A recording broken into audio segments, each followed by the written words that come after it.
اپنی بیوی کو حق مہر دینا کیسا ہے؟ تو بھائی دیں گے بھی اپنی بیوی کو حق مہر، کوئی پڑوسی کی بیوی کو حق مہر تو نہیں دیں گے۔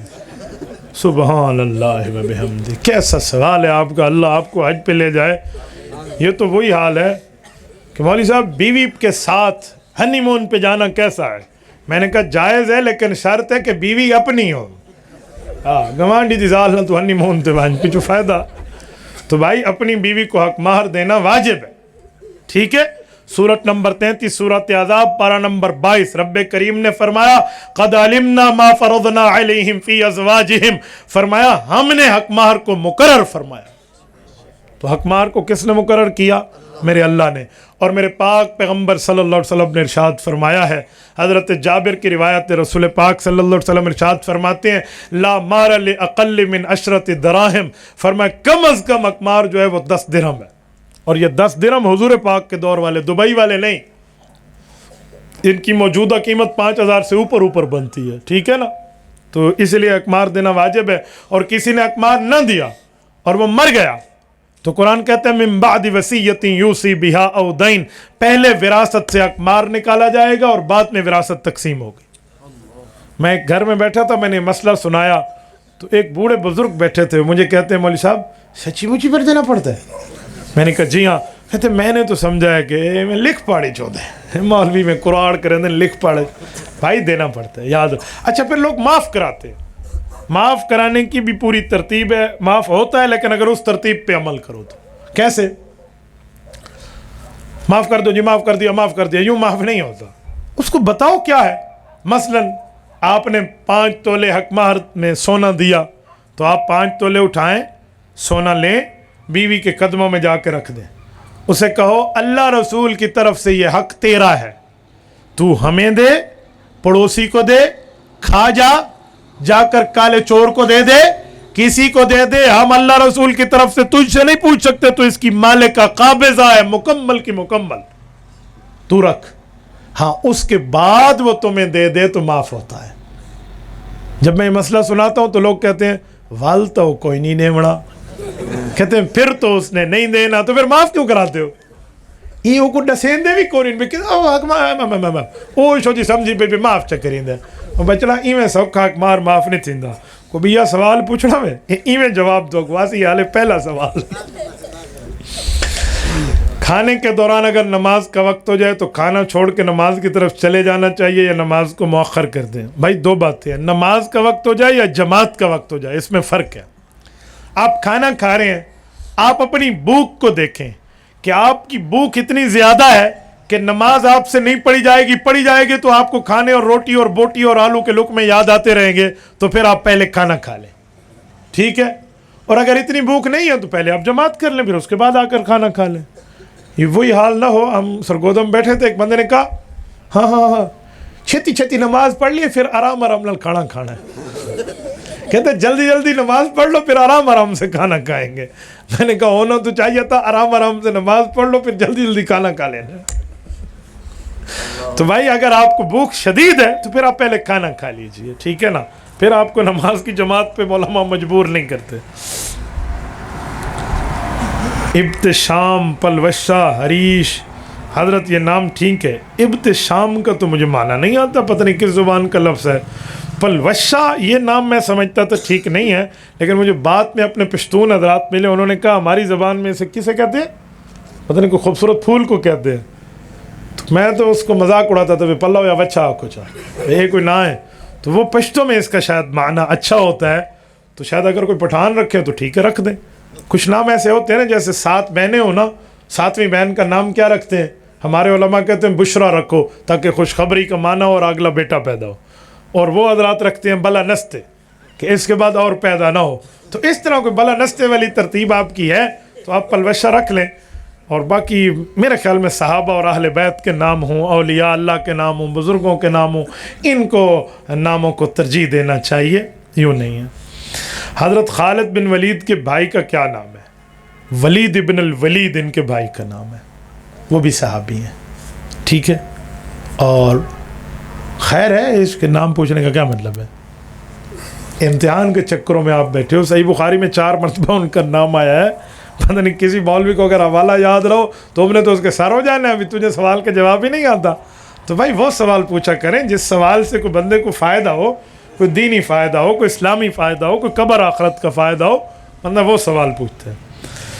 نماز کے اندر سورۃ فاتحہ کے ساتھ اور 2 یا 3 صورتیں ملانی ہوں تو درمیان میں بسم اللہ کا کیا حکم ہے؟ بالکل آپ بسم اللہ پڑھیں گے، آہستہ پڑھ لیں تو بہتر ہے.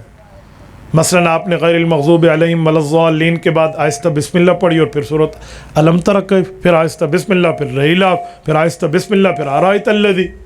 تو بسم اللہ تو ہم پڑھتے ہیں لیکن آہستہ ہی ہے. بسم اللہ امام پڑھتا ہے بابا، شروع میں بھی پڑھتے ہیں فاتحہ کے اور بعد والی صورت میں بھی پڑھتے ہیں. میں نے آج جمعہ کی نماز پڑھائی ہے، میں غیر المغضوب علیہم ولا الضالین کے بعد بسم اللہ پڑھی ہے. اونچی اور آہستہ کا فرق ہے، لیکن آپ کو بسم اللہ پڑھنی چاہیے اگر آپ صورت شروع کر رہے ہیں تو. اسلام کے نقطہ نظر سے جہیز کا کیا حکم ہے؟ بعض لوگ اعتراض کرتے ہیں کہ تبلیغی جماعت میں جانا فارغ لوگوں کا کام ہے، وضاحت فرمائیں. یہ ایک سوال نہیں ہے، 2 سوال ہے. اس نے ایک اکٹھا لکھ دیا. جیسے اس نے کہا آپ کا نام کیا؟ اس نے کہا میرا نام محمد نثار ہے، مجھے بھوک لگی مجھے روٹی کھلا دیں. تو اس نے کہا بھوک لگی روٹی کھلا دیں، نام کا ایسا تو نہیں ہے نا. تو اس نے بھی یہی حال کیا. جہیز کا نقطہ نظر کیا ہے؟ بعض لوگ کہتے ہیں تبلیغ میں جانا فارغ لوگ کا. بھئی یہ کوئی سوال ہے؟ کوئی ڈاٹ دیا کرو، کوئی نمبر دیا کرو. سوال بندہ اپنی ترتیب پہ لکھتا ہے. اسلامی نقطہ نظر سے جہیز کا ایک ہی نقطہ نظر ہے کہ داماد کی حیثیت کو دیکھا جاتا ہے. اس کی ہڈی پسلی اگر مضبوط ہے، بزنس مین ہے، کمانے کھانے والا بندہ ہے، تو کوئی جہیز کی ضرورت نہیں ہے. یہ اپنی بیوی کے لیے خود کمائے. یہ بقرعید کم میں نہیں آوڑا، ٹھیک ہے، یہ کمائے بیوی کے لیے. اور اگر اس کی ہڈی پسلی کمزور ہے، بیچارہ کچھ تھوڑا سا مالی طور پہ کمزور ہے، تو پھر سسر اس کا تعاون کر دے، کوئی نہیں مسئلہ.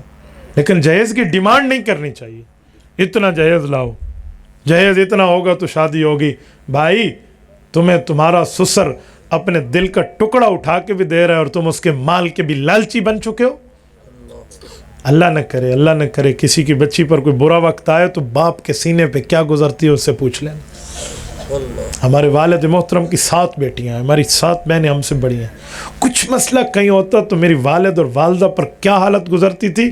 اللہ ان کی قبروں پر رحمت نازل فرمائے. میں نے اپنی آنکھوں سے وہ منظر دیکھا ہوا ہے.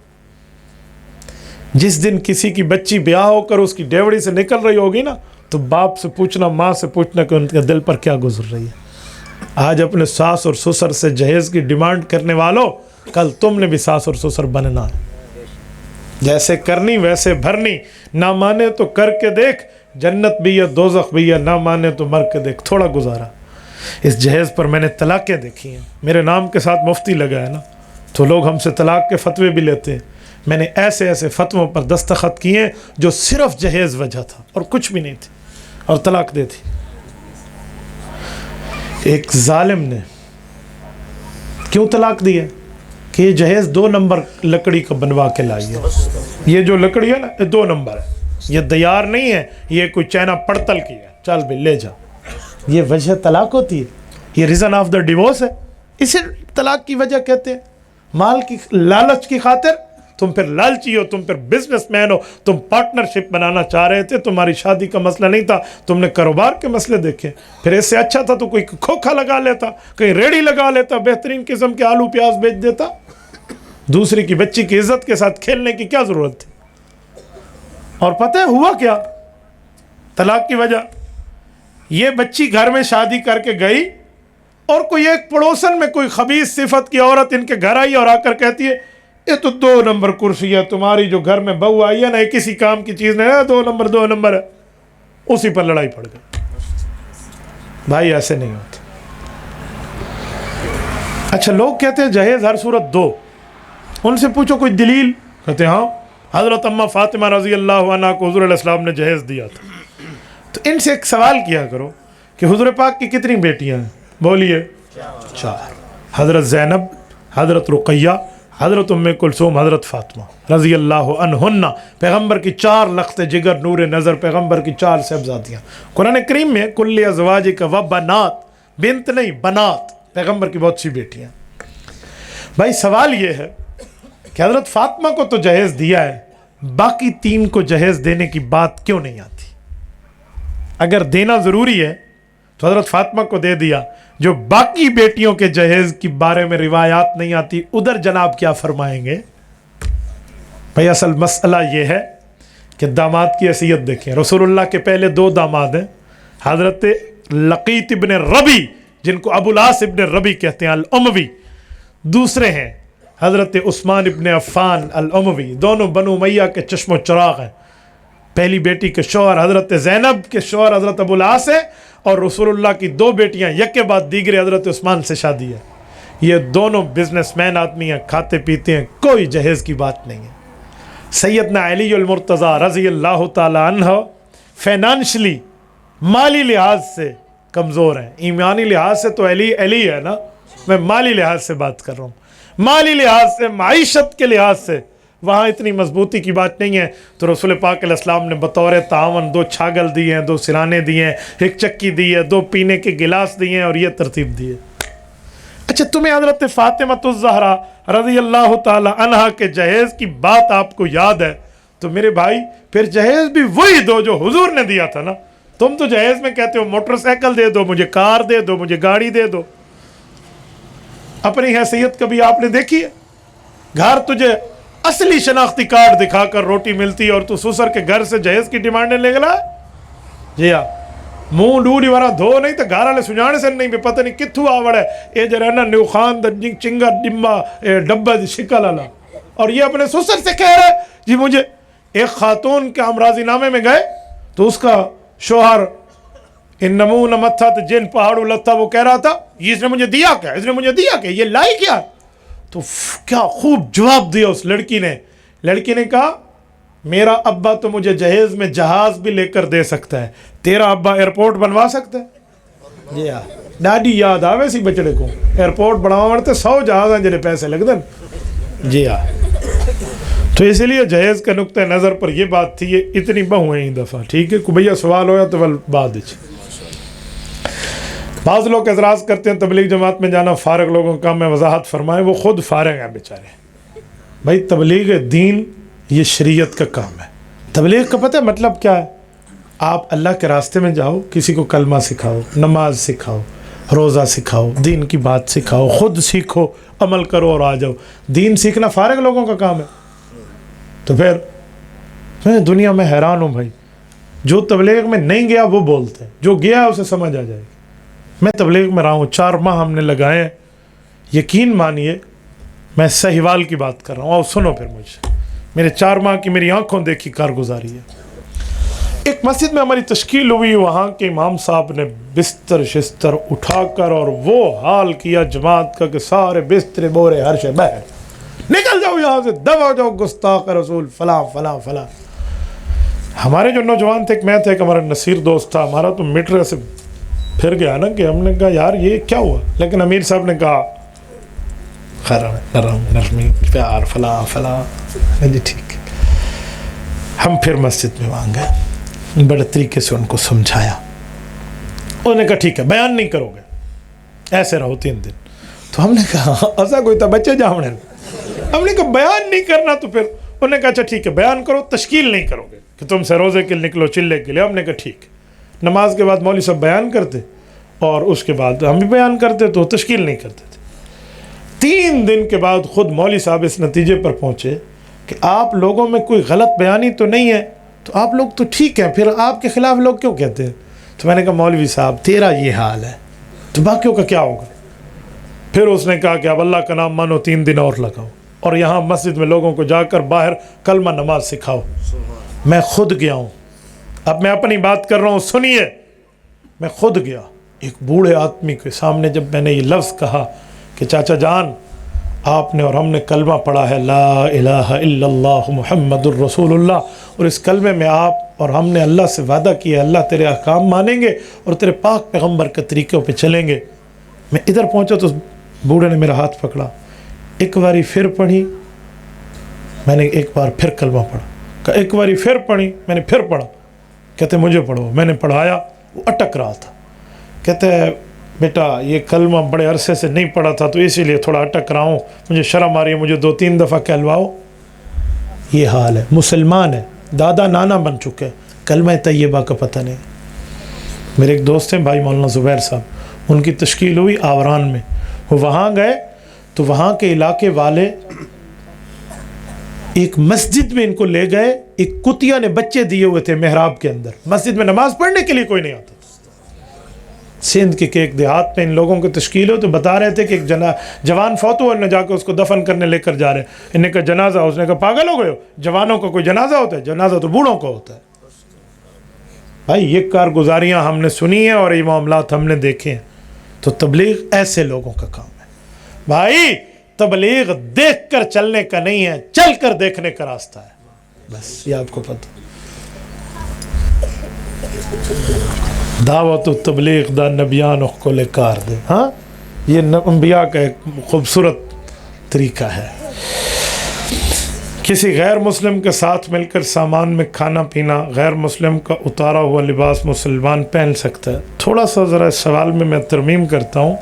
عام غیر مسلم کا معاملہ اور ہے اور قادیانیوں کا مسئلہ اور ہے. یہ فرق ذہن میں رکھنا. عام غیر مسلم پاکستان میں منارٹیز رہتے ہیں, اقلیت, ہندو رہتے ہیں, پارسی رہتے ہیں, سکھ رہتے ہیں, عیسائی رہتے ہیں, جیوز رہتے ہیں. کوئی ہمارا ان سے پھڈا نہیں ہے. وہ اپنے مذہب پہ, ہم اپنے مذہب پہ. کوئی ہماری یہاں لڑائی اور لا اینڈ آرڈر کے مسائل نہیں ہیں. لیکن قادیانی وہ مینارٹی ہے, وہ نان مسلم ہے جو ہے تو غیر مسلم اور اپنے کفر کو اسلام کے نام پر پیش کرتا ہے. اس لیے قادیانیوں کا مسئلہ اور ہے اور باقی غیر مسلموں کا مسئلہ اور ہے. قادیانی نہ آئین اور قانون کو ملک میں مانتے, نہ اسلام اور قرآن و سنت کو مانتے. ان کی مثال ایسے ہے جیسے بکرے کے نام پر کتے کا گوشت بیچا جا رہا ہو, گائے کے نام پر گدھے کا گوشت بیچا جا رہا ہو. اور یاد رکھیں ہم اس ملک کے شہری ہیں, ہم فنڈامنٹل آف دا رائٹس, اپنے آئین اور قانون کے بنیادی حقوق کو بھی جانتے اور اسلام کو بھی جانتے. یاد رکھنا ہم کفر کو اسلام کے نام پر نہیں چلنے دیں گے. یہ ذہن میں رکھنا. اس پر ہمارے پاس آئین اور قانون کو ساتھ لے کر ہم چلیں گے. ہمیں قانون کو ہاتھ میں لینے کی ضرورت نہیں ہے, بلکہ قوانین اس کے لیے موجود ہیں. یہ بات ذہن میں رکھنا. قادیانیوں کے ساتھ کسی قسم کا کھانا پینا, کسی قسم کا لین دین, کسی قسم کی خرید و فروخت کی کوئی اجازت نہیں ہے. آپ کہتے ہیں اتارا ہوا لباس, پتہ نہیں آپ کیسا بات کر رہے ہیں بھائی. میں قادیانیت سے اس معاملے میں سوشل بائیکاٹ کا قائل ہوں, سوشل بائیکاٹ کا. قادیانی مرزے کا نظریہ ہے کہ جس نے میرا کلمہ پڑھا ہے اس کی ماں کا یہ حلال بچہ ہے, اور جس نے نہیں پڑھا اس کی ماں نے حرام کاری کی ہے. تمہیں اپنی ماں پر شک ہے یا یقین ہے کہ میری ماں نے مجھے حلال جنا ہے یا حرام جنا ہے؟ جب ہم مانتے ہیں کہ ہماری ماں نے ہمیں حلال جنا ہے, ہم ان مرزائیوں کی اس بات کو مانیں. حضرت مولانا مفتی محمود رحمۃ اللہ علیہ کی قیادت میں 1974 کی لیجسلیٹو اسمبلی میں بریلوی, دیوبندی, اہل حدیث, تمام اہل اسلام کے جتنے وہ طبقے تھے, ان سب نے مولانا مفتی محمود کی قیادت میں اس وقت کی حکومت سے ان کو کافر اقلیت منوایا ہے. یہ منوایا ہے اس بات پہ. اور 13 دن قادیانیوں کو موقع دیا کہ آؤ اپنے کفر کو اسلام کے نام پر پیش کرنے والوں ثبوت دو. یہ وہاں گنگ ہو گئے اور وہاں سے بھاگے اور اپنے ابا کے پاس انگریز کی جا کر گود میں پناہ لی ہے. اور آج بھی علماء کی سیاست سے یہ قادیانی اتنا ڈرتے ہیں. ان 2018 کے الیکشن میں ان کا مرزا جو وہاں کا خلیفہ ہے, اس کا ایک ویڈیو کلپ وائرل ہوا تھا. حضرت مولانا فضل الرحمان دامت برکاتہم کی طرف اشارہ کر کے وہ کہتے ہیں کہ جب تک یہ پگڑی والے مولوی اسمبلی میں ہماری دال نہیں گلتی. اور ہم نے کہا سنو, میں آپ کے ایمان کو جھنجھوڑتے ہوئے کہوں گا, مسلمانوں قیامت تک اسلام بھی رہے گا. کہو انشاءاللہ قیامت تک اسلام بھی رہے گا, قیامت تک پاکستان بھی رہے گا, اور قیامت تک ہم ایسے حضور کے غداروں کے دم پر پاؤں رکھے رہیں گے. تم ایک پگڑی والے کی بات کرتے ہو, علماء کرام نہیں, ہمارے مسلمانوں کا ایک ایک بچہ اس مقابلے میں تمہارے سامنے رہے گا. کسی قادیانی سے کوئی لین دین کی بات نہیں کرنی. اور کوئی کہے ہم جوڑ کی بات کر رہے ہیں, ہم توڑ کی بات نہیں کرتے, اسے کہو تجھے جوڑ کا معنی آتا ہے؟ جوڑ کسے کہتے ہیں, توڑ کسے کہتے ہیں؟ میں حضرات ریونٹ کے بزرگوں کی خدمت میں رہا ہوں, مجھے جوڑ بھی پتا ہے, توڑ بھی پتا ہے. اور جوڑ کا معنی ہے اپنے سے جوڑ رکھنا. یہ گھڑی ٹوٹ جائے تو گھڑی کے چین سے اسے جوڑ لگتا ہے, جوتی کاٹ کے جوڑ نہیں لگاتے. جوڑ کمانا مسلمان سے جوڑ رکھنا ہے، کافر سے جوڑ رکھنا نہیں ہے۔ یہ اسلام میں دیوسیت نہیں ہے، اسلام میں بزدلی نہیں ہے، اسلام میں ہٹنا نہیں ہے، اسلام میں ڈٹ کر کٹ جانا ہے۔ تمہاری ماں کو کوئی گالی دے، تیرے ابے کو کوئی گالی دے، تو اس کے ساتھ لین دین نہیں کرتا، یہ میرے ابے کا مخالف ہے۔ جو پیغمبر کریم صلی اللہ علیہ وسلم کا غدار بن جائے، تو حضور کا کیسا وفادار امتی ہے، تیری یاری اس سے؟ اے مسلمان، جب تو کسی مرزائی سے ملتا ہے تو روزہ اقدس میں دل مصطفیٰ دکھتا ہے۔ بس ذہن میں رکھنا، میں کہتا ہوں یاد رکھنا، یار کوئی اور نیکی نہ ہو سکے نا تو اللہ کے لیے پیغمبر کے دل کو نہ دکھانا۔ ان الذین یؤذون اللہ ورسولہ لعنہم اللہ فی الدنیا والآخرہ، سورۃ نمبر 33 سورۃ احزاب پارہ نمبر 22۔ رب کریم نے فرمایا جو اللہ کے رسول کے تکلیف کا باعث بنتے ہیں، یہ دنیا میں بھی لانتی ہیں، آخرت میں بھی لانتی ہیں۔ نا بابا نا، یوں نہیں ہے۔ تو اس لیے عام غیر مسلم کا معاملہ اور ہے، قادیانیت کا مسئلہ اور ہے۔ عام غیر مسلم کے ساتھ آپ کوئی کاروباری حد تک لین دین کریں تو گنجائش ہے، میں منع نہیں کرتا، لیکن قادیانیت کا مسئلہ اور ہے، اس کے ساتھ اجازت نہیں ہے۔ اور میں یہاں ایک بات مزید بھی کہوں کہ کوئی آپ کو کہے کہ عیسائی کافر نہیں ہے، اس کے ساتھ تو آپ کاروبار کی اجازت دے رہے ہیں، اور قادیانی کے ساتھ جی وہ نان مسلم ہے، وہ خود کو نان مسلم کے طور پہ پیش کرتا ہے، اور یہ وہ کافر ہے جو خود کو اسلام کے نام پر پیش کرتا ہے۔ نمبر 1۔ نمبر 2، قادیانی اور عیسائی میں فرق ہے۔ عیسائی ایک سچے نبی کا پیروکار ہے اور قادیانی جھوٹے نبی کے پیروکار ہے۔ یہ فرق ذہن میں رکھنا، یوں نہیں ہے کہ آپ ان کو عام لوگوں کے ساتھ ملا دیں۔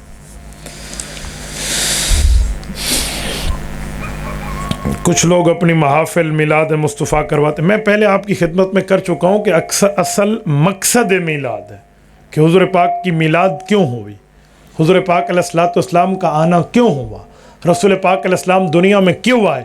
صرف آنے کی خوشی کی بات نہ کریں، آنے پر تو خوشی ہے اور ہر مسلمان کو ہے، جسے نہیں ہے وہ اپنے اسلام پر غور کرے، لیکن وہ حضور کیوں آئے ہیں یہ بہت بڑی وجہ ہے۔ حضور آئے ہیں ہمیں اپنے سنتوں پہ عمل کروانے کے لیے، تو ہم اگر حضور پاک کی سنتوں پہ عمل پیرا ہیں تو بالکل ٹھیک ہے، نہیں تو ہمیں فکر کرنی چاہیے۔ بینک سودی قرضہ بینک سے لینا کیسے ہے؟ بالکل پکا ٹھکا سودی کام ہے بابا، اس سے بچ جائیں۔ یہ سود خوری نہیں ہے، یہ سور خوری ہے۔ سود اور سور میں چھوٹا سا فرق ہے، بس ان میں بھی فرق ہے۔ تو پھر سود کھانا ہے اور سور کھانا پھر بھی چھوٹا ہے، کیونکہ سور کے کھانے سے لعنت آتی ہے، ماں سے زنا کے مترادف گناہ نہیں ہے۔ یہ تو من اتا امہ علانیہ کی بات ہے، سود کھانا تو ماں سے زنا کے مترادف ہے، اس لیے سود سے بچیں۔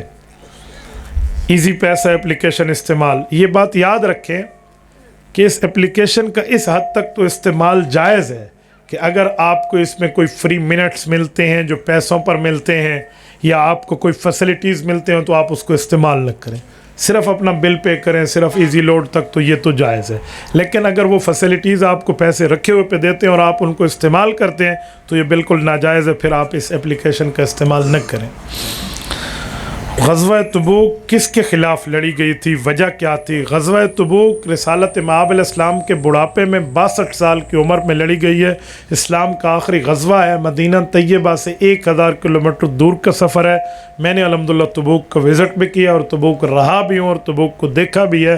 تبوک وہ جگہ ہے جہاں قیصر روم ہرقل، کفار کا جو اس وقت سلطنت کا بڑا تھا رومیوں کا، اس نے حملے کا جبلہ بن ایبل جو اپنا اس کا وہ تھا وہاں کا گورنر، اس کو حضور پاک سے لڑنے اور حملے کے لیے بھیجا تھا۔ اللہ کے رسول 20 دن وہاں تشریف فرما گئے ہیں، وہاں پر وہ کافر نہیں آئے، تو فاتحانہ انداز میں آپ علیہ السلام واپس تشریف لائے ہیں۔ غزوہ بدر کیوں پیش آیا؟ غزوہ بدر اس لیے پیش آیا کہ کفار مدینہ طیبہ پر آئے اپنے قافلے کو بچانے کے لیے، وہ قافلہ جو تجارتی تھا، تو رب کریم نے مسلمانوں سے وعدہ کر رکھا تھا کہ اذن للذین یقاتلون بانہم ظلموا، اے مہاجرین مکہ کے رہنے والوں جو تم پہ ان لوگوں نے ظلم کیے ہیں میں تمہیں جہاد کی اجازت دے رہا ہوں۔ وہاں اجازت نہیں تھی، یہاں تھی، تو ان میں سے احد الطائفتین آپ کو ملے گا، 2 لشکروں میں سے ایک۔ تو پھر وہ تجارتی قافلہ تو جان بچا کے بھاگ گیا، اور ابو الجہل اینڈ کمپنی کا قافلہ صحابہ کے ہتھے چڑھا، اور ایسا چڑھا کہ جنگ بدر کو، جس کو علامہ اقبال رحمہ اللہ نے یوں فرمایا کہ فضائے بدر پیدا کر فرشتے تیری نصرت کو، اتر سکتے ہیں گردوں سے قطار اندر قطار اب بھی۔ ٹھیک ہے نا؟ 24 صنادید کفار کے لیڈرز اور قیادت یہ مارے گئے ہیں ابو جہل اینڈ کمپنی سمیت، اور ان کو ایک کنویں میں جسے قلیب بدر کہتے ہیں وہاں پر اکٹھا پھینکا گیا۔ رسالت مآب اوپر آئے اور حضور پاک علیہ السلام نے ان کے مرنے کے بعد ان کو کہا، صحیح بخاری جلد 2 کتاب المغازی کی روایت ہے، اللہ کے رسول نے فرمایا هل وجدتم ما وعد ربکم حقا، اور تمہارے بتوں کے وعدے جو تمہارے ساتھ تھے وہ سچے ہوئے یا میرے اللہ کا وعدہ میرے ساتھ سچا ہوا؟ حضرت عمر نے عرض کیا یا رسول اللہ اتناد الارواح لا عظام لا اتناد العظام لا ارواح، یا رسول اللہ یہ سنتے ہیں ان میں روح کے معاملات اور سمات کا کیا؟ حضور نے فرمایا عمر تم ان سے زیادہ نہیں سن رہے، یہ بھی سن رہے۔ تو اللہ کے رسول نے ایک ایک کا نام لے کر امیہ، ابو جہل، فلاں فلاں سے بات کی ہے، تو یہ سارے وہاں مرے اور یہ ذلیل اور خوار ہوئے ہیں، اور اسلام زندہ باد ہوا اور کفر کا مکالا ہوا۔ تو یہ جنگ بدر ہے۔ حنفی نماز کے دلائل قرات بالجہر آمین کے پاس کے حکم کیا ہے؟ بھائی مسئلہ یہ ہے کہ امام کے پیچھے قرآن کریم مقتدی کو نہیں پڑھنا چاہیے، 2 وجہ سے۔ نمبر 1، سورت نمبر 7 سورت اعراف آیت نمبر 204 میں رب کریم فرماتے ہیں وَإِذَا قُرِئَ الْقُرْآنُ فَاسْتَمِعُوا لَهُ وَأَنصِتُوا لَعَلَّكُمْ تُرْحَمُونَ، کہ جب قرآن پڑھا جائے تو پھر خاموشی سے سنو اور زبان کو مت ہلاؤ، غور سے سنو تاکہ تمہارے اوپر رحمت آئے۔ تو اگر آپ رحمت چاہتے ہیں تو قرآن کے مقابلے میں قرآن نہ پڑھیں، یہ قرآن کا حکم ہے، تو اس لیے امام کے پیچھے نہیں پڑھنا چاہیے۔ نمبر 2، رسول پاک علیہ السلام کی صحیح حدیث ہے، صحیح مسلم میں کتاب الصلاۃ میں حضور پاک علیہ السلام نے فرمایا انما جعل الامام لیتم بہ، امام اس لیے بنایا جاتا ہے تم اس کی اقتداء کرو۔ فاذا کبر فکبروا، وہ اتنی تکبیر کہے گا مقتدی بھی تکبیر کہے گا۔ واذا قال غیر المغضوب علیہم ولا الضالین فقولوا آمین، جب وہ سورۃ فاتحہ ختم کر لے تو تم آمین کہو۔ واذا قرأ فانصتوا، اور جب وہ قرآن پڑھے گا تم چپ کر جاؤ گے۔ اس صحیح حدیث صحیح مسلم سے پتہ چلا کہ سورۃ فاتحہ امام نے پڑھنی ہے، ہم نے نہیں پڑھنی، اور وہ قرآن پڑھے گا اور ہم چپ رہیں گے۔ یہ 2 وجہ سے۔ آپ کے ذہن میں شاید کوئی یہ سوال ڈالے کہ حدیث پاک میں لا صلاۃ لمن لم یقرأ بفاتحۃ الکتاب، جو سورۃ فاتحہ نہیں پڑھتا اس کی نماز نہیں ہوتی۔ بھائی یہ صحیح حدیث ہے، سر آنکھوں پہ ہے، ہمارے ایمان کا حصہ ہے، لیکن مطلب یہ ہے کہ اس حدیث پاک کو آپ نے صرف حدیث کے طور پہ پڑھا ہے، جس صحابی نے یہ حدیث بتائی ہے اس صحابی سے اس کا مطلب نہیں پوچھا۔ صحیح جامع ترمذی جلد نمبر 1 ابواب الصلاۃ میں موجود ہے، حضرت جابر بن عبداللہ رضی اللہ عنہ صحابی انہوں نے یہ حدیث سنائی ہے اور اس کا مطلب بتایا ہے انما اذا کان وحدہ، کہ نماز سورۃ فاتحہ پڑھو گے تو ہوگی، تو فرمایا یہ مقتدی کو نہیں اکیلے نمازی کو حکم ہے۔ یہ پورا مسئلہ ہے، لیکن لوگوں نے اسے مقتدی پہ لگا دیا ہے، یہ مقتدی کی بات نہیں ہے۔ رہی آمین کی بات، تو آمین اونچی کہنا چاہیے یا آہستہ؟ تو آمین اونچی بھی ثابت ہے اور آہستہ بھی ثابت ہے، لیکن امام کے لیے رسول اللہ امام تھے، جامع ترمذی جلد اول ابواب الصلاۃ کی روایت ہے خفض بہا صوتا ورفع بہا صوتا، حضور پاک مد بہا صوتا، حضور پاک نے اونچی آمین بھی کہی ہے اور آہستہ بھی کہی ہے۔ تو یہ امام کے بارے میں ہے، وہ اونچی کہے تب بھی جائز، آہستہ کہے تب بھی جائز، مقتدیوں کے بارے میں نہیں ہے، یہ بات ذہن میں رکھیں۔ مقتدی کو آمین آہستہ کہنی چاہیے، اس کی وجہ کہ قرآن کریم میں اگر ہم دیکھیں اور آمین کے مسئلے کو دیکھیں تو دلائل ملتے ہیں۔ صحیح بخاری میں حدیث ہے، اللہ کے رسول صلی اللہ علیہ وآلہ وسلم کے صحابہ کا شاگرد تابع امام عطا ابن رباح فرماتے ہیں قال عطا آمین دعاؤن، فرمایا عطا نے کہ آمین جو ہے یہ دعا ہے، اور قرآن کریم میں ہے ادعوا ربکم تضرعا وخفیا، اللہ سے جب دعا مانگو تو اچھا طریقہ ہے کہ آہستہ مانگو، تو اس لیے آمین کو آہستہ کہنا چاہیے۔ بعض لوگ حدیث سے سناتے ہیں کہ بھائی حدیث میں ہے من وافق تامینہ تامین الملائکہ غفر له ما تقدم من ذنبہ وما تاخر، کہ جس کی آمین فرشتوں کی آمین کے ساتھ مل گئی اس کی بخشش ہو گئی. تو ٹھیک ہے بھائی, ہم بھی مانتے ہیں. اس میں کہاں لکھا ہوا ہے کہ جس کی اونچی آمین مل گئی؟ اس میں تو ہے آمین مل گئی, تو آمین ہم بھی کہتے ہیں, اونچی کی بات نہیں ہے. کچھ لوگ کہتے ہیں صحیح بخاری میں حدیث ہے, امن ابن زبیر ومن معه فإن للمسجد لجة, کہ حضرت عبداللہ بن زبیر رضی اللہ نے آمین کہی اور سب دوستوں نے آمین کہی تو مسجد گونج اٹھی. ہم کہتے ہیں جی بالکل صحیح بات ہے, لیکن ادھر نماز کی بات نہیں ہے, دعا کی بات ہے. اس میں نماز کا کہیں بھی لفظ نہیں ہے اس حدیث میں. مسجد گونج اٹھی یہ دعا کا مسئلہ تھا, آپ نے ہر آمین کو دعا بنا لیا, ایسا نہیں ہے. تو اس لیے تھوڑا گزارا کیا کریں کہاں آمین کہنی ہے کہاں نہیں کہنی. زیغم اسلام شہید ناموس صحابہ حضرت مولانا علی شرح حیدری شہید رحمہ اللہ فرماتے تھے کہ میں نماز پڑھ رہا تھا مسجد نبوی میں, تو ایک بندہ بھاگے آ کر میرے ساتھ ٹھہر گیا. اس کو صرف آمین کا شوق تھا اور کچھ بھی نہیں تھا. کہتے ہیں امام صاحب قرآن پڑھ رہے تھے, ربنا غلبت علینا شکوتنا وکنا قوما ضالین, گمراہوں کے لیے. اس نے سمجھا ولضالین, انہوں نے کہا آمین. کہتے میں نے سلام کے بعد کہا یہ تیرا علم ہے, یہ تیرا حال ہے, تجھے یہ بھی نہیں پتہ کہاں کہنی ہے کہاں نہیں کہنی. تو اس طرح کے الچٹو من الڈگر سے ہمارا واسطہ ہے, بس اللہ پاک محفوظ فرمائے. نبی پاک کی قبر مبارک کی حیات اور برزخ حیات میں کچھ فرق ہے یا نہیں, حیات النبی کی وضاحت فرمائیں. وفات کے بعد جو رسول اللہ کو قبر میں زندگی ملی ہے اس کے کئی نام ہیں, حیات قبری, حیات اخروی, حیات برزخی, تینوں نام ہیں. اس کو حیات برزخی بھی کہتے ہیں کہ وفات کے بعد والی, حیات قبری بھی کہتے ہیں قبر والی, حیات اخروی بھی کہتے ہیں کہ آخرت کی زندگی کی یہیں سے ابتدا ہے. اس کو حیات قبری کہو, حیات اخروی کہو, حیات برزخی کہو, آپ کی مرضی. لیکن پیغمبر علیہ السلام اسی قبر میں زندہ ہے. اللہ اللہ اور خیر صلی اللہ, اس میں کوئی دوسری رائے نہیں ہے. لوگ کہتے ہیں جو اوپر زندہ ہے. میں نے کہا سنو, درد دل میں ہوتا ہے یا سر میں ہوتا ہے؟ کوئی کہے میرا درد دل سر میں ہے, تو حیات قبر میں ہوگی, اوپر نہیں ہوگی. قبر میں قبر ہے نا, تو قبر میں زندہ ہے. آج کسی یہودی سے پوچھے مسلمانوں کے نبی کہاں ہے, وہ کہیں گے مدینہ میں, اور یار لوگوں سے پوچھے تو یہ کہے گا اوپر زندہ ہے. تو بھائی اوپر روح ہے, نیچے جسم ہے, اس روح کا جسم سے تعلق ہے جس کی وجہ سے زندہ ہے. اللہ اللہ اور خیر صلی اللہ. اگر آپ اس پر مزید دلائل چاہیے تو آپ یوٹیوب پر آئیں, مفتی عبدالواحد قریشی لکھیں, عقیدہ حیات النبی لکھیں, 10 آیات قرآن کریم کی اور 10 پیغمبر کی احادیث کو ہم نے صحیح طور پہ پیش کیا, آپ وہاں سے دیکھ سکتے ہیں. تو اس پر کوئی ایسا مسئلہ نہیں ہے. تو عقیدہ حیات النبی تو امت مسلمہ کا عقیدہ اور نظریہ ہے, اور ہم یہ بات کہتے ہیں کہ نہ میک کا ذکر نہ پینے کی بات کرتے ہیں. ہم اہل دل ہیں اور مدینے کی بات کرتے ہیں.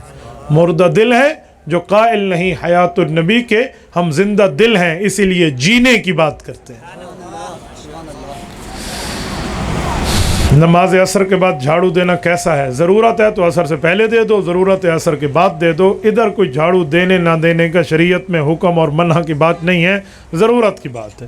یہ نہیں بھی رات لے بہاری رہو تو تاری بہاری پھر ویسے کیوں, بہاری کوئی آٹومیٹک سیاڑی ہے؟